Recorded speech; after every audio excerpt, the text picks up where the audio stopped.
Welcome to the Good Old Days of Radio show. This is John Tefteller, your host, and it is Thursday. We are about 3/4 of the way through the top 10 science fiction shows of radio. Today we have a program which has two separate stories within it, both written by Ray Bradbury, part of the his novel, The Martian Chronicles. The first story is There Will Come Soft Rains, and then 0 Hour after that. A little bit of a warning here. Most of the science fiction shows that we've been playing are just quite interesting, kind of crazy tales. This one actually veers closer to a horror show, and we're not really doing horror shows right now. We're doing science fiction, but when they cross over, that's what you get with this one. So a little advisory here. If you have younger children, they might find this a little bit disturbing. And if you're old, you might find it a little bit disturbing too. Anyway, you'll see why when the show unfolds. From December 5th, 1956, this is X-1, There Will Come Soft Rains, and 0 Hour. Countdown for blast off. X-5, 4, 3, 2, X-1, fire.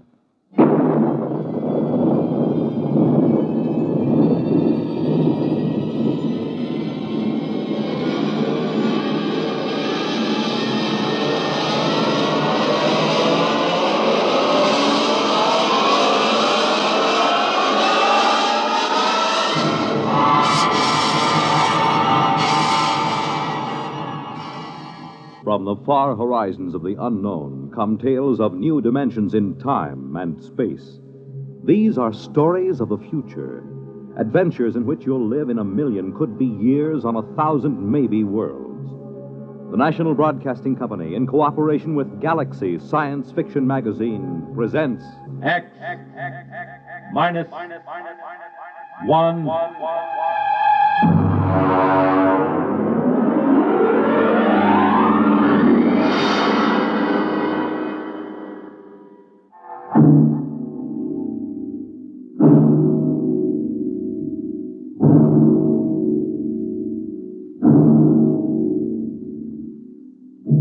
Can you predict the future? Can you tell what will come in 100 years? Or in 10? Or in the next minute? Tonight we present two ventures into the unknown, two fantasies of the future, chosen from the works of one of our most brilliant young science fiction writers, Ray Bradbury. First, his story entitled, There Will Come Soft Rains.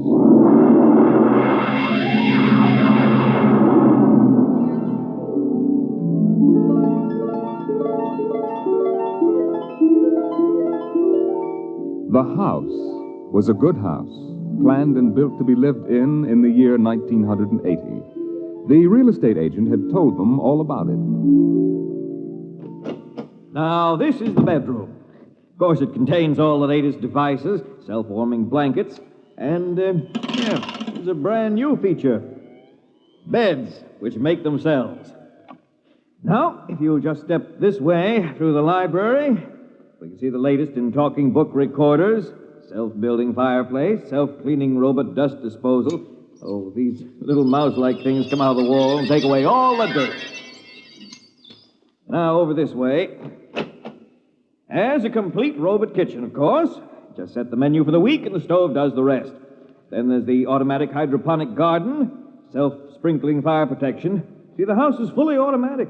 Well, you could go away for a year and it would run itself.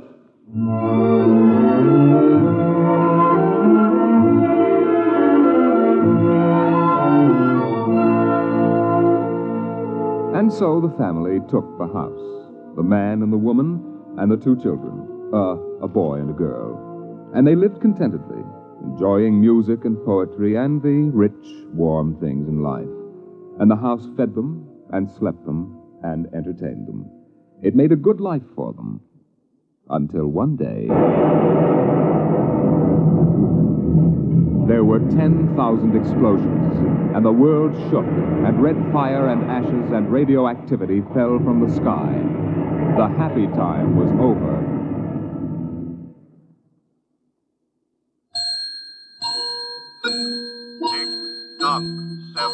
o'clock. Time to rise. Open your eyes. Tick-tock. 7 o'clock. Time to rise. Open your eyes. But the house lay empty. The clock talked to the empty morning. In the kitchen, the stove sighed and ejected from its warm interior 8 eggs, sunny side up, 12 bacon slices, 2 coffees, and 2 cups of hot cocoa. 7-9, breakfast time, come and dine. 7-9. Today is April 28th, 1985. Today, remember, is Mr. Featherstone's birthday. Insurance, gas, atom heat, and electricity bills are due. In the walls, relays clicked, memory tapes glided under electric eyes, recorded voices moved beneath steel needles. 8-1, run, off to school, off to work, run, tick-tock, 8 o'clock, 8 o'clock. But no doors slammed. No carpets took the quick tread of rubber heels. At 8:30, the eggs began to shrivel. An aluminum wedge scraped them into the sink. 9:15, time to clean. 9:15, time to clean. Out of the wall, hundreds of tiny mechanical mice darted. The rooms were a-crawl with small, cleaning animals, all rubber and metal. They sucked up the hidden dust and dirt and popped back into their burrows.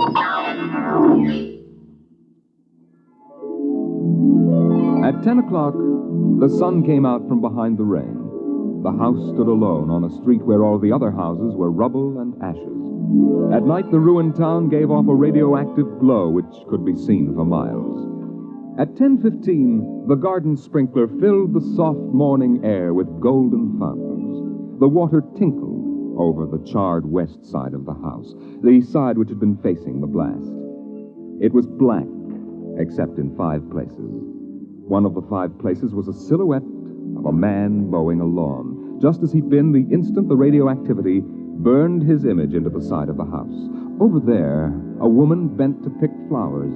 Still further over, their images burned into the wood, where a small boy, hands flung into the air, higher up the image of a thrown ball, and opposite, a girl, her hands raised to catch a ball which never came down. 5 people. 5 spots of paint. On the front porch, the dog whined and shivered. The front door recognized the dog's voice and opened. The dog padded in wearily, thin to the bone, covered with sores. It ran to the kitchen and pawed the kitchen door wildly. Behind the door, the stove was making pancakes which filled the house with their odor, as prescribed by the automatic preset menu selector. The dog frothed, ran insanely, spun in a circle, biting its tail, and died. 1 o'clock, 1 o'clock. Delicately sensing decay, the regiments of mice hummed out of the walls, soft as blown leaves, their electric eyes glowing. 1:15. The dog was gone. 2:15. Bridge tables unfolded from the walls of the patio. Playing cards fluttered onto pads. Martinis appeared on an oaken bench. But the tables were silent, the cards untouched. 5 o'clock, 6 o'clock, 7 o'clock, 8 o'clock, 9 o'clock. Dinner was made, ignored, flushed away. Dishes were washed. In the study, the tobacco stand produced a cigar with half an inch of gray ash upon it, smoking, waiting, waiting. The hearth fire bloomed out of nothing. 9 o'clock, 9 o'clock. The beds began to warm their hidden circuits, and the phonograph spoke from beside the fireplace. Mrs. McClelland, what poem would you like to hear this evening? Mr. McClelland? Since you express no preference, I shall select at random from among your favorites. Sarah Teasdale, There Will Come Soft Rains.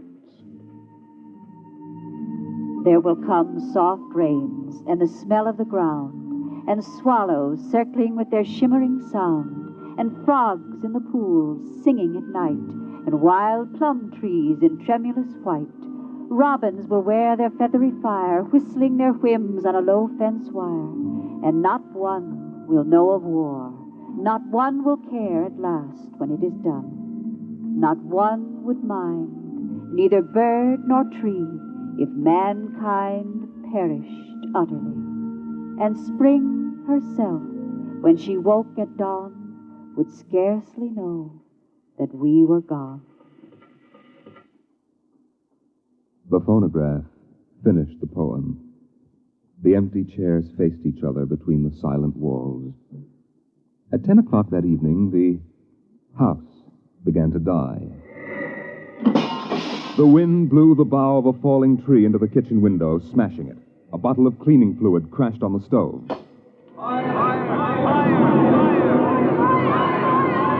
Water pumps shot down from the ceiling, but the solvent spread onto the doors, making fire as it went. Other voices in other rooms taking up the alarm.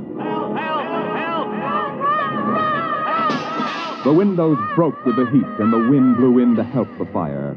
The fire crackled upstairs at paintings, lay hungrily on the beds, devoured the rooms. The house began to shudder. The bared skeleton began to cringe in the heat. The wires revealed as if a surgeon had torn the skin off. Voices screamed in every room.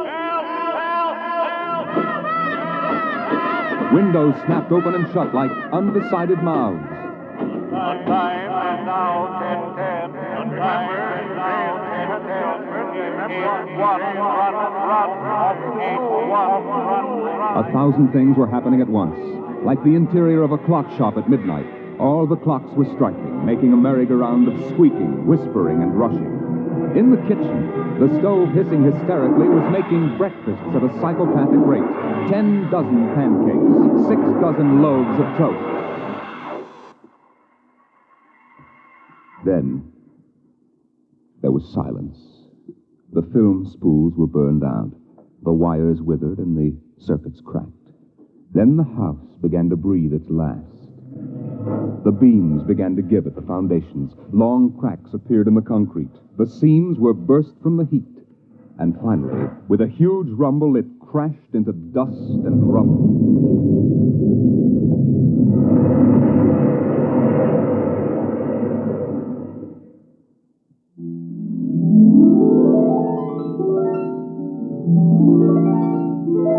Dawn shone faintly in the east. In the ruins of the house, only one wall remained standing. And within the wall, even as the sun rose to shine upon the burning rubble, a voice spoke again and again and again. No one would mind, neither bird nor tree, if mankind perished utterly. And spring herself, when she woke at dawn, would scarcely know that we were gone. That we were gone.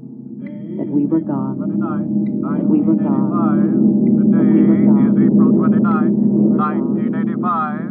Today is April 29, 1985.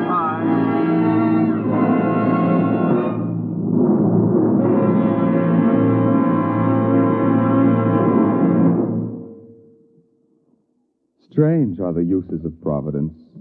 Is this how the end will come for mankind, with 10,000 explosions and a flash of radioactive gas? Or will destruction come more subtly, extended to us gently and innocently in, let's say, the hand of a child? Who knows in what manner 0 hour may arrest the world we know?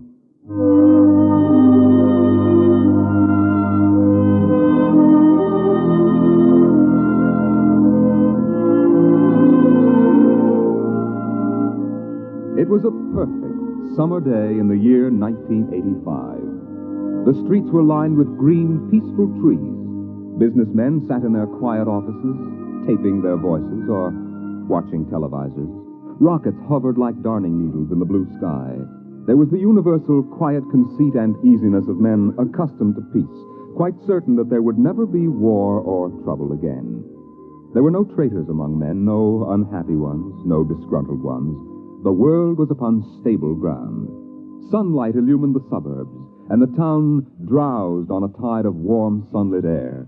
On the lawns, the children played, catapulting this way and that across the green grass. shouting at each other, holding hands, flying in circles, climbing trees, and laughing. And in the homes, busy mothers prepared for the evening arrival of their husbands.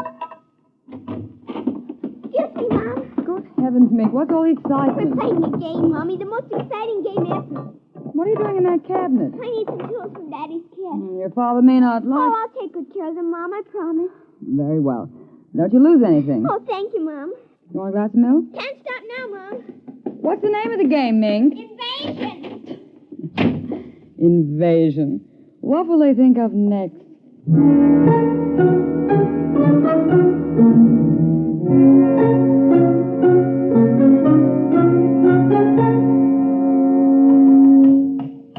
Now this, and this, and this, and this. Now put that there and bring that over here. Oh, no, you ninny. Now get back while I fix this. There, they want it this way, see? Here, just let me fix it. Oh, Mink, it's that smarty pants Joseph Connors. Don't let him play.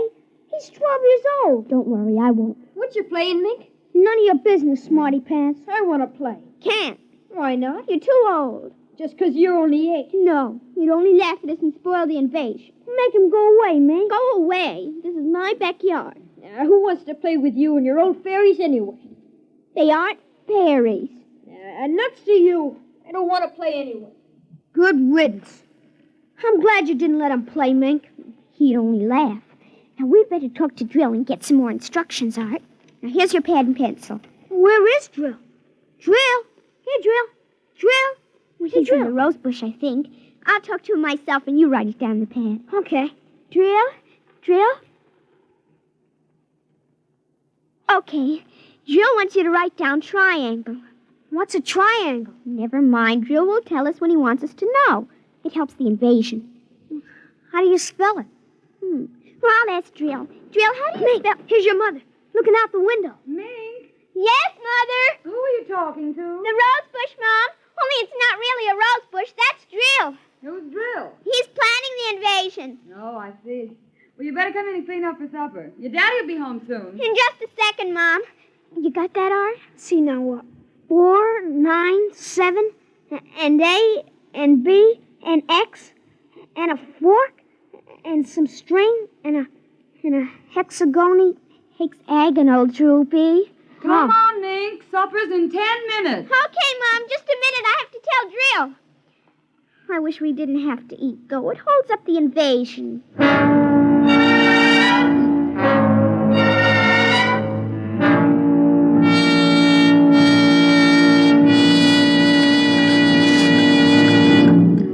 Mink, for heaven's sake, slow down. You'll choke on that soup. I can't, Mom. It's a matter of life and death. What's a matter of life and death? The invasion. What invasion is that? Oh, just some silly game the children have been playing. Well, whatever it is, Mink, it'll wait until you've finished your supper, I'm sure. I don't want any more. You've barely touched anything. Oh, but Drill is waiting for me, Daddy. Drill? Who's Drill? He lives in a rose bush in our backyard. Imagination, Henry. Such nonsense. I've got to run now. You'll sit through dessert, young lady. Oh, gee, Daddy. And while you're at it, tell me more about this new game. It's Martians invading Earth, Daddy. What? Well, not exactly Martians, Daddy. They're from... Well, gee, I don't know. From up. And from inside that little head of yours. You're laughing at me. Drill said you would. You'll kill Drill and everybody. Oh, I didn't know you could kill a Martian. But it's not really a Martian, Mom. Maybe he's from Jupiter or Venus, even. Imagine. They couldn't figure out a way to attack the Earth. We are impregnable. Impregnable, dear. Well, that's the word Drill said, Well, anyway, that was the word, Mom, the same word. Anyway, so we're helping them. Now, who's helping who? Well, the kids are helping the Martians. Oh, fifth column, eh? Well, Drill says in order to make a good fight, you got to have a new way of surprising the people. That way you win. And he says also you got to have help from your enemy. Pretty slick, those Martians, using the kids for a fifth column, eh, Mary? And hiding under rose bushes, too, Henry. Don't forget that. Well, that's because grown-ups never look under rose bushes. Only kids. Oh, I see. Well, finish your fruit, darling. You can play for an hour afterward. Mary. Oh, it's so nice out, Henry, and there's no school tomorrow. Very well. Till 8 o'clock. Drill says after the invasion we can stay up as late as we want. No more bets either. Oh, is that We so? can watch all the grown-up televisor shows. I don't wonder this invasion has caught on among the kids. Well, some of the kids are giving us trouble, like Dale Britz and Petey Jarek. They're growing up, so they won't believe in the invasion. They make fun, worse than parents even. I hate them worst.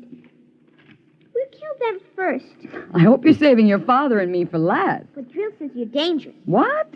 But I think they'll let me keep you because I'm helping so much. I'll talk to Drill.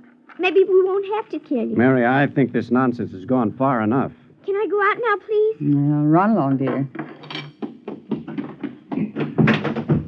Don't worry, Dad. I won't let them hurt you. Mary, I think the child's taking this game entirely too seriously. Invasion. Ah, Henry, you know how Mink is. Besides, all children have their aggressions. Better to get them out in the open, I suppose. Maybe you're right. I was wondering about bridge with the Jacksons tonight, Mary. All right. But, you look tired, dear. Why don't you sit in the relaxer for a while and get a massage? I'll sew for a while until it's time to... Oh, I wanted to call my sister Helen. Oh, good. Find out when her husband's going to return my golf clubs.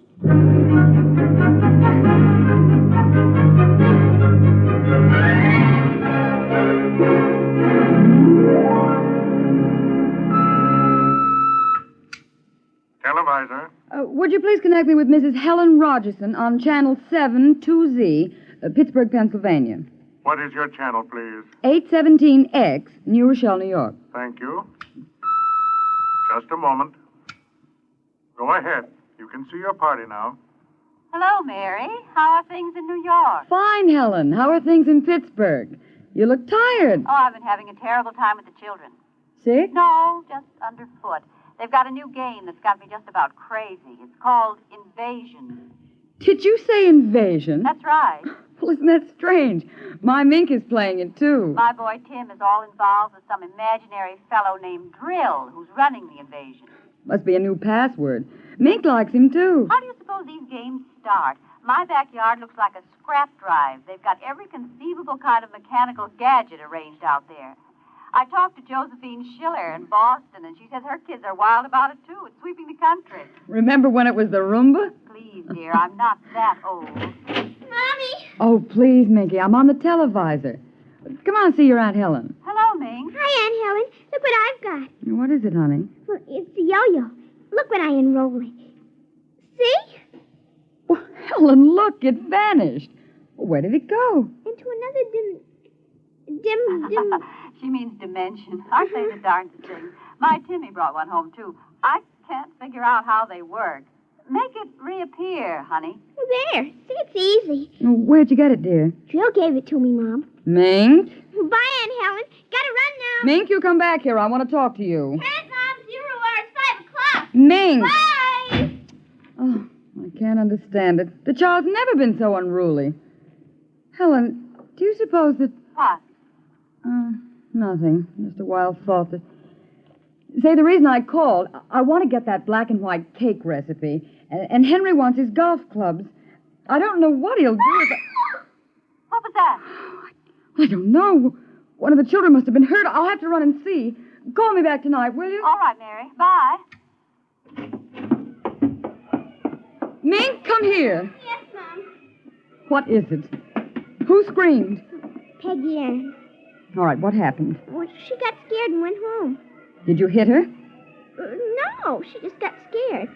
She's a scared baby anyway. We won't let her play anymore. She's getting too old.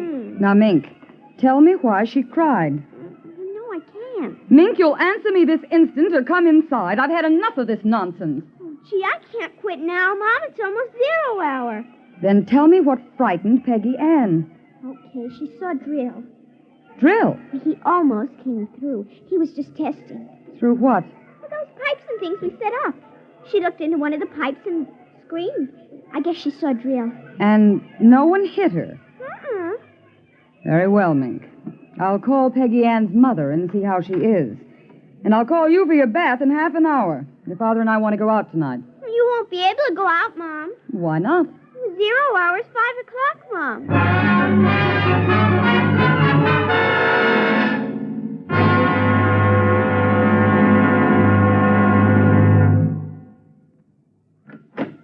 Hello, dear. Oh, you home already, Henry? Yes, I thought I'd relax a little before we went to theater.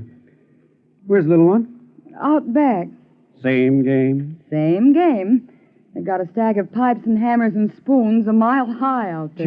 Children, why do we have them? Yeah, strange little creatures, aren't they? Even Mink, Henry. She's a part of us, and yet what do we really know about how she thinks and feels? Oh, I didn't mean to start a philosophic discussion. Kids are such a queer mixture of love and hate, though. Even normal, healthy kids. They need you and they're dependent on you, and yet they resent that dependence. You sound like a child psychology course I once took. I wonder if they ever really forgive the whippings and the commands we have to give them sometimes. I wonder if we ever forgot them when we were children. Look, I'd like to discuss this with you, dear, but we do have a theater date, and it's almost 5 o'clock now. What's happened to the kids? They're so quiet. When children are quiet, you know there's some mischief. Oh. What's that sound? I don't know. Those kids aren't playing with anything electrical, are they? I'm sure they aren't. At least I Just don't... the same. I'd better go out and Henry. see. Tell them to put off the invasion. What? Mary, don't get upset. It's just a game.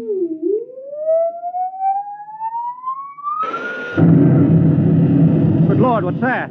Look out the window, Mary. What is it? Where are the children? Mary, why are you shaking? What did you see? Henry, quick. Up to the attic. They aren't in the attic. Yes, the attic. Quick. Mary, come back here. Mary! Mary, don't go up. They aren't up there. Mary, you out of your mind? There's no one up here. Quick, shut the door. Lock it. But there's nothing up here. What is wrong with you? Mary, come to your senses. Henry, we've got to stay here and hide. What are you talking about? I saw it through the window, Henry. It was horrible. What? It is an invasion. For heaven's sake, let's get down out of this attic and talk this over sensibly. I want to find out if Mink is all right. She's all right. I saw her. She was leading them around the corner of the house. Leading who? The kids? Shh. It's nothing. Listen. The front door. They're coming. Good Lord, those kids sound like 50 men with boots on. Not men. Oh, please, God, don't let them find us. Don't let them please. I don't understand.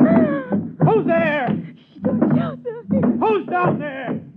I demand that you answer me. They're coming. The whole house is shaking. Who? Who's there? Please, be quiet. They might go away.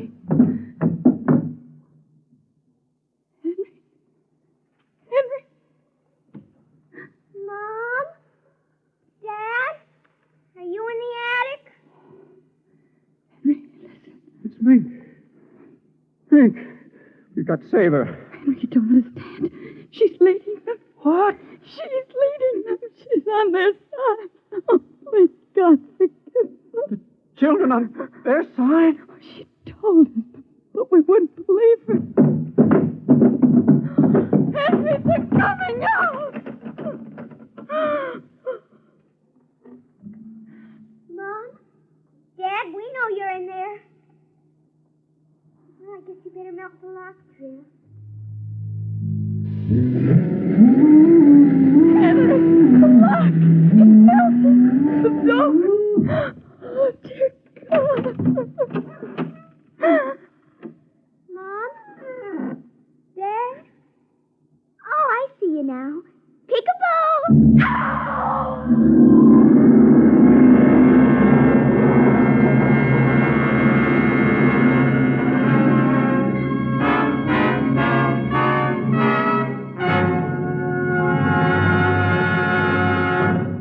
You have just heard X-1, presented by the National Broadcasting Company in cooperation with Galaxy Science Fiction Magazine. Your announcer, Fred Collins. X-1 was an NBC Radio Network production.